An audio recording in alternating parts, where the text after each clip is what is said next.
Good morning, sir. Good morning all of you. How are you? I am fine, sir. Fine, sir. अब तो ठंडी बढ़ने लगी थोड़ा थोड़ा। Yes, sir. Okay, let us the class. I am teaching you about the tense today. जैसे कि आज इसके पहले हम लोग आपको पार्ट ऑफ स्पीच पढ़ा चुके हैं। पार्ट ऑफ स्पीच आप लोग पढ़ाए हैं। अब पार्ट ऑफ स्पीच समाप्त हो गए हैं। आज की क्लास में हम टेंस की शुरुआत करते हैं। टेंस पढ़ेंगे। ये टेंस जो है आपके लिए बहुत इम्पोर्टेंट है। ये टेंस यदि आपको समझ में आ जाएगा तो आप लोग अंग्रेजी बोल सकते हैं, अंग्रेजी पढ़ सकते हैं और वाक्य बना सकते हैं, है ना। तो ये आपके एग्जाम में भी आते हैं वाक्य बनाने के लिए। ये स्टोरी टाइप का आ जाएगा, ये सेंटेंस टाइप का आएगा। तो चलिए देखते हैं, टेंस को समझते हैं आज। टेंस जो TENS टेंस में होता है काल। काल यानी होता है समय। अब काल क्या होता है, समय क्या होता है, जो अभी हम लोग पढ़ रहे हैं Yes, sir. ये क्या है, किसके अंतर्गत आ जाएगा? वर्तमान काल। यानी जब समय प्रारंभ रहता है, चालू रहता है, वह वर्तमान काल का रहता है। जब कोई समय, जब कोई कार्य क्या होता है, बीत जाता है। अभी हम लोग कुछ समय बाद क्लास ओवर हो जाएगी तो हम Yes, लोग sir. पढ़ चुकेंगे, यानी ये क्या हो जाएगा? पास्ट हो जाएगा, बीत गया। जो कल फिर मॉर्निंग में पढ़ेंगे क्लास में तो आपका वो फ्यूचर हो जाएगा। Yes, sir. हाँ, तो तीन टाइप का जो काल होता है, समय होता है, ये होता है। ठीक, अब चलिए देखते हैं कि टेंस होता क्या चीज है। टेंस को हम कैसे परिभाषित करते हैं, टेंस की डिफिनीशन क्या है। देखिए, टेंस समय को दर्शाते हैं। जो टेंस होते हैं किसको दर्शाते हैं? समय को। मतलब कोई भी काम, जैसे आप अभी तक इसकी पिछली क्लास में पढ़ चुके हैं, हाँ, तो वो आपका पास्ट हो गया। अभी जिस क्लास में पढ़ रहे हैं वो आपका क्या हो गया? प्रेजेंट हो गया। अब नेक्स्ट आगे क्लास में जो पढ़ेंगे तो क्या हो जाएगा? फ्यूचर।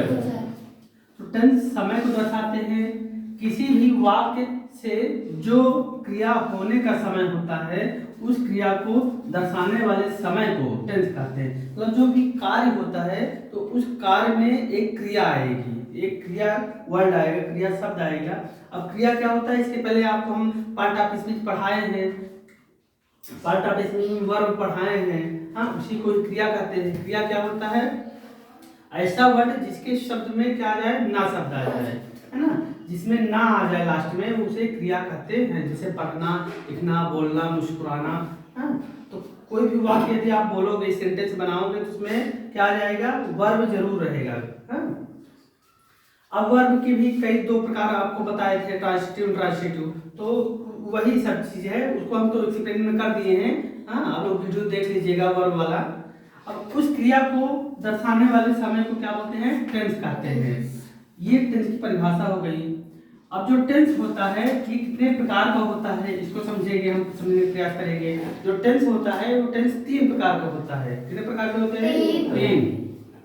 कौन कौन होता है? प्रेजेंट टेंस, पास्ट टेंस और फ्यूचर टेंस।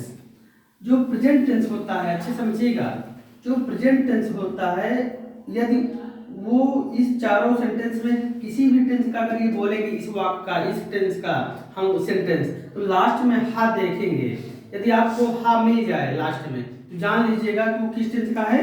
प्रेजेंट टेंस का। यानी ये हा इसकी पहचान बता रही है कि जो प्रेजेंट टेंस होगा तो उसके लास्ट में हा जरूर रहेगा। पास्ट टेंस होगा, जो पास्ट टेंस होगा तो उसमें क्या हो जाएगा? हा जरूर रहेगा, हाँ। और जो फ्यूचर होगा उसमें क्या होगा? गा होगा। यानी टेंस कितने प्रकार होते हैं? तीन प्रकार। जब मैं पूछूंगा टेंस कितने प्रकार होते हैं, क्या बताएंगे? तीन प्रकार। Present tense, past tense, future tense. अब देखिए, जब तीन प्रकार हो गया, उस तीनों प्रकारों में से एक प्रकार होते हैं। अगर आप पूछा जाए प्रेजेंट टेंस कितने प्रकार के होते हैं, अभी तो टेंस के प्रकार पूछे तो तीन प्रकार बताइए। जब नाम ले लिया जाए, प्रेजेंट टेंस कितने प्रकार होते हैं? कितने प्रकार होते हैं इसके? चार प्रकार होते हैं। कौन कौन होते हैं? प्रेजेंट इंडेफिनिट होते हैं, प्रेजेंट कंटीन्यूअस होते हैं, प्रेजेंट परफेक्ट होते हैं और प्रेजेंट परफेक्ट कंटीन्यूअस होते हैं। अब देख लीजिए, समझिएगा।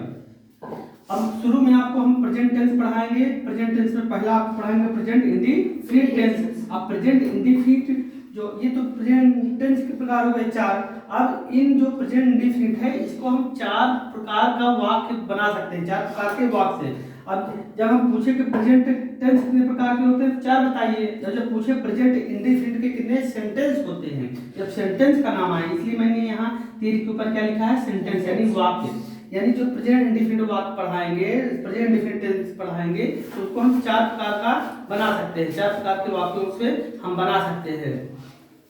तो अब कौन कौन से वाक्य बना सकते हैं? पहला है अफर्मेटिव सेंटेंस, बोलते जाइए अफर्मेटिव सेंटेंस, दूसरा नेगेटिव, तीसरा इंट्रोगेटिव, चौथा इंट्रोगेटिव एंड नेगेटिव, अब पांचवा चौथा है इंट्रोगेटिव एंड नेगेटिव, प्रश्नवाचक और नकारात्मक। यानी साधारण वाक्य, नकारात्मक वाक्य, प्रश्नवाचक वाक्य, प्रश्नवाचक और नकारात्मक। देखिए समझने का प्रयास करिए। जब हमने प्रेजेंट इंडेफिनिट को पढ़ाया तो कितने सेंटेंस थे? जब प्रेजेंट इंडेफिनिट को हमने पढ़ाया तो ये इसके चारों को पढ़ेंगे। ये वाला जब टेंस पढ़ाएंगे प्रेजेंट इंडेफिनिट, इन चारों को हम पढ़ाएंगे। अगर पहला आपका affirmative, negative, interrogative, interrogative and negative, यानी प्रेजेंट इंडेफिनिट में आप लोग कितने सेंटेंस पढ़ेंगे? 4।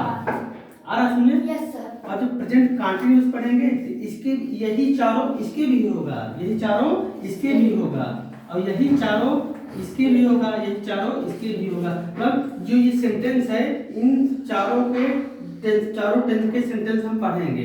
मतलब ये वाला टेंस पढ़ाएंगे जब शुरू में, तो ये चारों पढ़ाएंगे आपको, ये वाला पढ़ाएंगे चारों को, ये वाला, यानी एक टेंस में कितने पढ़ेंगे आप लोग? 4। एक टेंस में 4 पढ़ेंगे। तो यहाँ 4 टेंस है, यानी टेंस के 4 टेंस प्रकार हैं। यानी इंडेफिनिट के 4 पढ़ेंगे। देखिए इंडेफिनिट के 4 हो गए, कंटीन्यूअस के 4 हो गए, परफेक्ट के 4 हो गए, परफेक्ट कंटीन्यूअस के 4 हो गए। तो एक टेंस में कितना पढ़ेंगे आप लोग सेंटेंस? 4। एक टेंस में 4 पढ़ेंगे, मतलब एक टेंस की बात कहा जा रहा है, यानी प्रेजेंट में पूरा एक टेंस में 4 पढ़ेंगे तो 4 टेंस के हैं प्रकार। कितने हो जाएंगे? एक के 16 हो जाएंगे। कितना हो जाएंगे? 16। देखिए 4 इंडेफिनिट के पढ़ लिए, 4 कंटीन्यूअस के, 4 परफेक्ट के, 4 परफेक्ट कंटीन्यूअस, 4 16 आप लोग पढ़ेंगे। ये देखिए जो ये indefinite, present indefinite, present continuous, present perfect continuous लिखे हैं, यही सेम आपका पास्ट में भी हो जाएगा, यही सेम पास्ट में हो जाएगा, और इसका भी सेम यही होगा, इसका भी सेम यही होगा। हम एक बार लिख दिए हैं, आप लोग प्रयास करिएगा। यहाँ से जैसे प्रेजेंट इंडेफिनिट है तो इसका जब लिखेंगे क्या हो जाएगा? यहाँ past indefinite, past continuous, past perfect continuous. अब जब फ्यूचर पढ़ेंगे तो फ्यूचर का भी होगा future indefinite, future continuous, future perfect और फ्यूचर परफेक्ट कंटीन्यूअस टेंस। ठीक है ना? यानी एक टेंस के 4 होते हैं, और एक उसमें 4 सेंटेंस होते हैं एक टेंस के, तो 4 टेंस होते हैं तो 4 4 16। एक टेंस में हम 16 पढ़ेंगे, यानी 3 टेंस है, 16 48, 48 सेंटेंस आप लोग पढ़ेंगे। जिस समय 48 सेंटेंस के बारे में आप लोग नॉलेज हो जाएगा तो आप लोग इंग्लिश को अच्छी तरह से को अंडरस्टैंड कर सकते हैं। आया समझ में ना? कोई किसी को और डाउट पूछ सकते हैं, पूछ लीजिए। आ गया समझ ना? हाँ, जब हम आप शुरू में आपको क्या पढ़ाएंगे? प्रेजेंट टेंस पढ़ाएंगे। प्रेजेंट टेंस का क्या पढ़ाएंगे? Present indefinite. अब प्रेजेंट इंडेफिनिट का क्या पढ़ाएंगे? अफर्मेटिव। ऐसे शुरू से पढ़ाएंगे। और जो प्रेजेंट टेंस होगा तो उसमें हा जरूर रहेगा, तो जान लीजिएगा ये प्रेजेंट टेंस का है। पास्ट टेंस का जो होगा तो उसमें था जरूर रहेगा, और फ्यूचर टेंस का जो होगा तो उसमें गा जरूर रहेगा। इस टाइप की इंग्लिश में your tense is complete tense and present tense, past tense, future tense. इसको घर में आप लोग थोड़ा रिवीजन करिएगा, जो ना आया असल में पूछिएगा नेक्स्ट क्लास में। समझ में आएगा? Yes sir. Have you any doubt any guys? Oh, sir. If you have any doubt any guys, then you ask me about the question about the tense. Okay? Yes, sir. Okay, आज की class हम यहीं समाप्त करते हैं। Next class में आपको हम इससे रिलेटेड प्रेजेंट टेंस पढ़ाएंगे, जो आप नेक्स्ट वीडियो में आप देखेंगे। तो okay, thanks for watching my video. Please you subscribe my Hindustani teacher YouTube channel. Please you like and comment करना ना भूलें। Okay, thank you for watching.